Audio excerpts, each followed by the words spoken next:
queridas irmãs e irmãos, o quarto domingo do tempo da Páscoa é dedicado a essa imagem tão bonita, a esse simbolismo forte, essa analogia, né? A gente diz metáfora, essa metáfora do bom pastor. Eu sou o bom pastor. Sabemos que a profissão de Jesus não era de pastoreio, ele era um carpinteiro, mas ele conhecia essa realidade do pastoreio. E é uma realidade muito bonita, uma profissão muito bonita, porque existe entre o pastor e as ovelhas, aqui eu estou falando mesmo da atividade, né? E dos animais que são conduzidos por esse homem, por essa pessoa, mulher também, existem pastoras também. As ovelhas e o pastor têm uma ligação muito forte entre eles. Alguns vídeos circularam e vão circular essa semana por aí, mostrando essa realidade do pastor e das ovelhas. É muito bonito a gente ver como elas escutam a voz do pastor e o rebanho se movimenta na direção do pastor, né? É diferente quando uma pessoa desconhecida chama, né? As ovelhas não dão atenção, não ouvem a voz do pastor. Então Jesus usa essa imagem muito forte, esse simbolismo muito forte, muito poderoso, para mostrar a relação que ele tem com os seus discípulos e discípulas. E isso fica muito evidente com essa comparação, com essa forma de comunicar essa coisa bonita da relação do pastor e das ovelhas, essa relação. E Jesus fez esse discurso do bom pastor, ele está presente no capítulo 9 e 10, mais forte no capítulo 10 do Evangelho de João.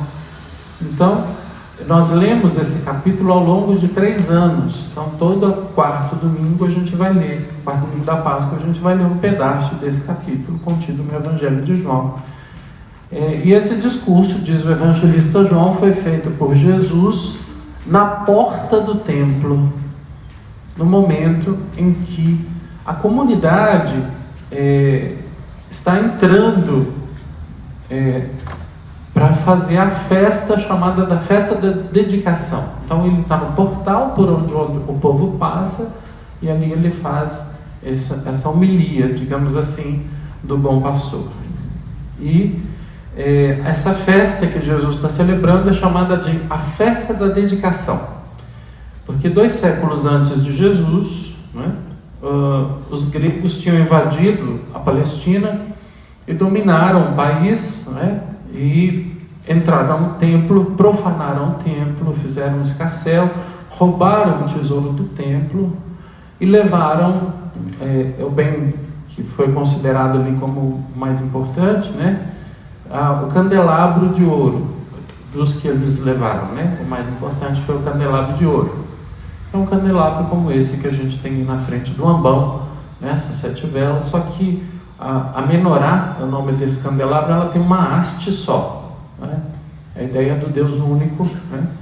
E as velas, segundo os judeus explicam, são 7 olhos de Deus. Então, entraram em luta com os gregos um grupo chamado de Macabeus. Nós temos 2 livros na Bíblia chamado Livro dos Macabeus, que os protestantes não acolhem esses livros. Eles têm livros a menos do que nós na Bíblia. Então, Macabeus são acolhidos por nós e são importantes porque eles falam da ressurreição, esses textos.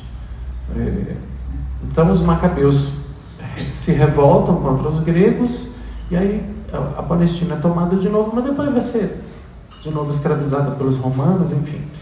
Mas tomando de volta, esse povo então recupera a menorá, só que não tem óleo consagrado para acender as lâmpadas da menorá. E só podia ser o óleo consagrado. Então encontraram no templo, no lugar onde ficava a menorá, um pote de óleo consagrado, que poderia ser usado. E esse pote de óleo consagrado, ele foi usado, mas era muito pouco. Ele durava um dia só. E as lâmpadas tinham que ficar permanentemente acesas. E ficaram acesas por 8 dias, tempo suficiente para que encontrassem outro óleo e fizessem o rito de consagração do outro óleo, etc. E os judeus consideram isso como um milagre e passaram a comemorar então a festa da dedicação do templo.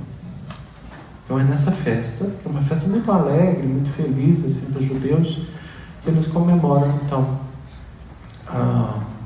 essa dedicação, e é nessa festa que Jesus está na porta fazendo o discurso das ovelhas.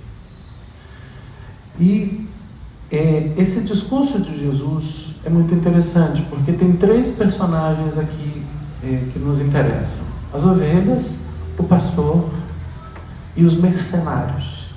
4, desculpa, e os lobos. Os mercenários e os lobos. Os mercenários são aqueles que não cuidam do rebanho como o pastor, não é? Eles são contratados. Então eles fazem somente aquilo que eles julgam ser tarefa deles em relação às ovelhas. Então eles não vão defender as ovelhas dos lobos. Eles vão fazer só o necessário. Quando o mercenário vê o lobo, ele foge. Ele não protege as ovelhas. O bom pastor não. O bom pastor dá a vida pelas suas ovelhas. Então a gente vê aqui uma outra relação diferenciada entre o mercenário e o bom pastor. E os lobos são aqueles que atacam as ovelhas, comem a carne das ovelhas, né? Ferem as ovelhas, atacam o rebanho, dispersam o rebanho. Então é uma imagem também, um simbolismo desse impacto negativo que existe sobre o grupo dos discípulos, né? Daqueles que buscam a Deus. De qualquer maneira, a gente é orientado no texto a olhar para o bom pastor, porque quando ele fala das ovelhas, ele fala: eu conheço as minhas ovelhas e elas me conhecem. Elas escutam a minha voz, né? Então essa relação é uma relação de pertença entre ovelhas e pastor. Não é uma relação qualquer, é uma relação de pertença. E nessa pertença, o pastor faz aquilo que é próprio dele e que é a ordem de Deus para ele: dar a vida. Ele dá a vida pelas suas ovelhas. Por isso nós estamos no tempo pascal celebrando essa imagem tão bonita do bom pastor, que é uma imagem do ressuscitado. Quando a gente visita as catacumbas em Roma, a gente vê muitos túmulos cristãos com o bom pastor desenhado nas lápides, assim, ou nos caixões que eram de mármore. Então a gente vê lá o bom pastor desenhado, carregando uma ovelha no ombro. Essas imagens, né, paleocristãs, são muito antigas, né, dos primeiros séculos. Elas nos dão a certeza de que essa devoção é de fato muito ligada à ressurreição e à morte e ressurreição de Jesus, e é muito antiga da nossa tradição. Seja como for, essa pertença ao bom pastor faz com que a gente tenha aqui uma segurança. É isso que o texto está transmitindo para mim e para vocês hoje. Uma segurança. O bom pastor, ele nos dá a segurança de que cuida de nós. Ele cuida do rebanho, ao ponto de dar a vida por nós, para que nada de mal aconteça ao rebanho. Então é isso. Então os cuidados do bom pastor estão voltados para nós. Mas os textos hoje dizem para nós que esse que cuida de nós, ele é forte, ele tem força. E qual é a força dele? 2 coisas aqui exprimem a força do bom pastor para nós. A primeira delas é que ele diz no final do evangelho de hoje: ninguém me tira a minha vida, eu a dou livremente. Tenho o poder de dá-la e tenho o poder de tomá-la de volta. Não é? Então nós, seres humanos normais, a gente tem o poder de dar a própria vida pelos outros, mas de tomar a vida de volta a gente não tem, não. Isso é de Deus. Então o bom pastor está dizendo aqui que ele tem um poder, e esse poder é de retomar a sua vida. Pega água para mim, por favor. De retomar a sua vida. Mostra a força desse pastor. Mas que força é essa, gente? Aqui que está o X da questão. É o amor de Cristo. É isso aqui. não é qualquer amor, é o amor de Cristo. Obrigado.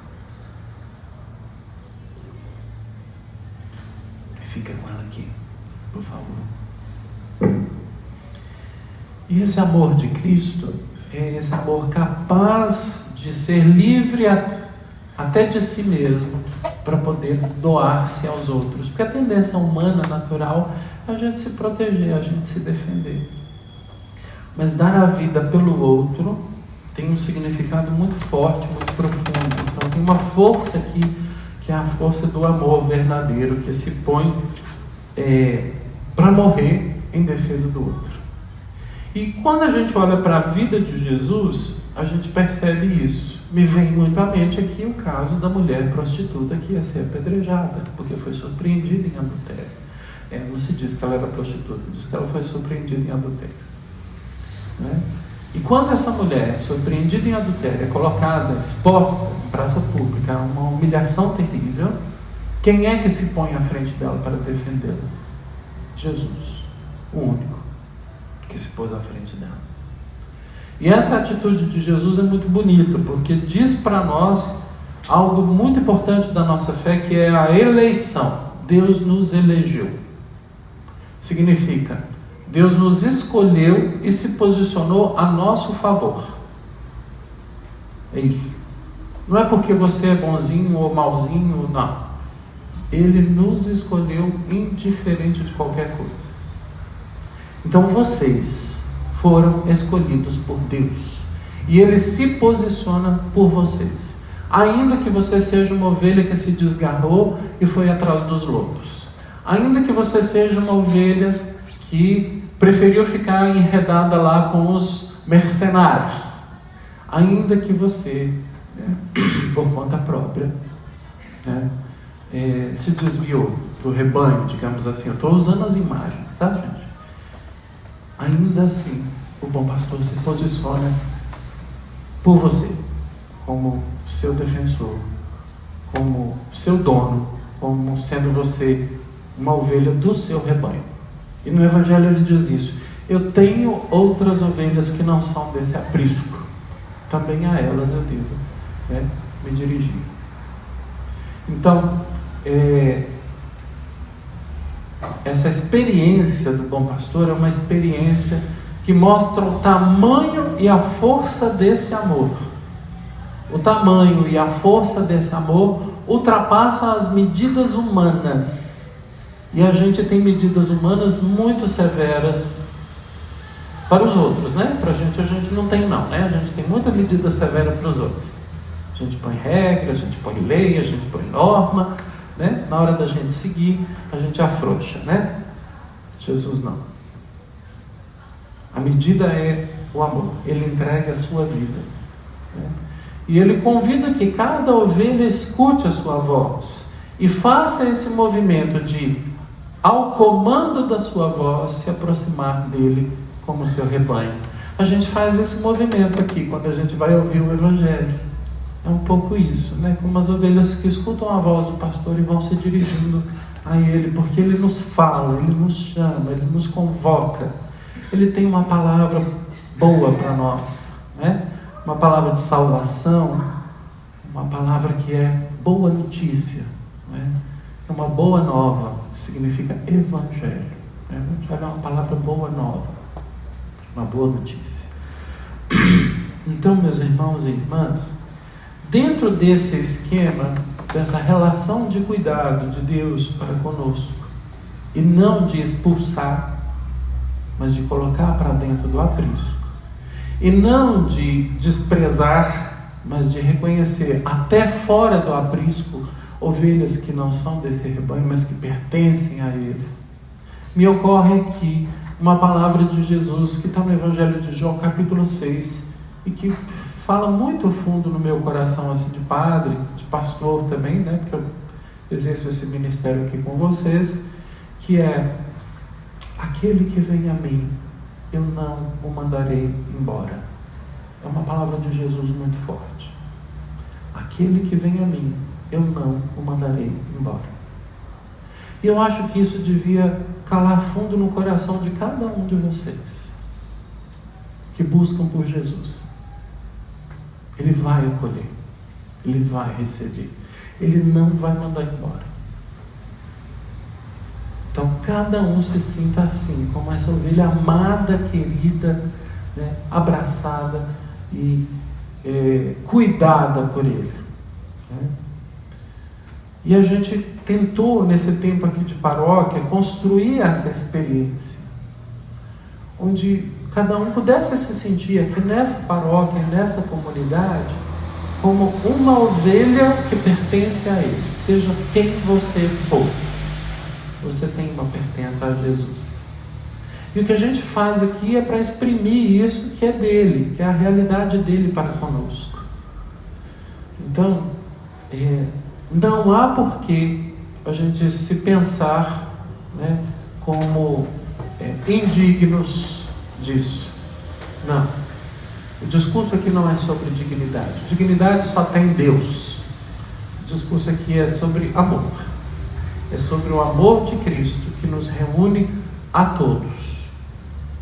E essa experiência que nós tentamos tecer aqui entre nós é para que cada um vivendo essa experiência possa lá fora ser alguém assim, do jeito de Jesus, para os outros. Que vocês encontrem na rua, no trabalho, em casa, no hospital, na escola, nas fábricas, onde quer que vocês estejam. Que vocês encontrem qualquer ser humano que venha até vocês. Que vocês sejam capazes de ter esse coração de pastor que a gente experimenta aqui em relação a Jesus. De acolher o outro. De receber, de ouvir, né? Seja quem for. E não de botar para fora. Né? Não significa fazer o que as pessoas querem. Não é isso. Mas significa parar, escutar, não desprezar. Significa olhar no olho, perguntar o nome.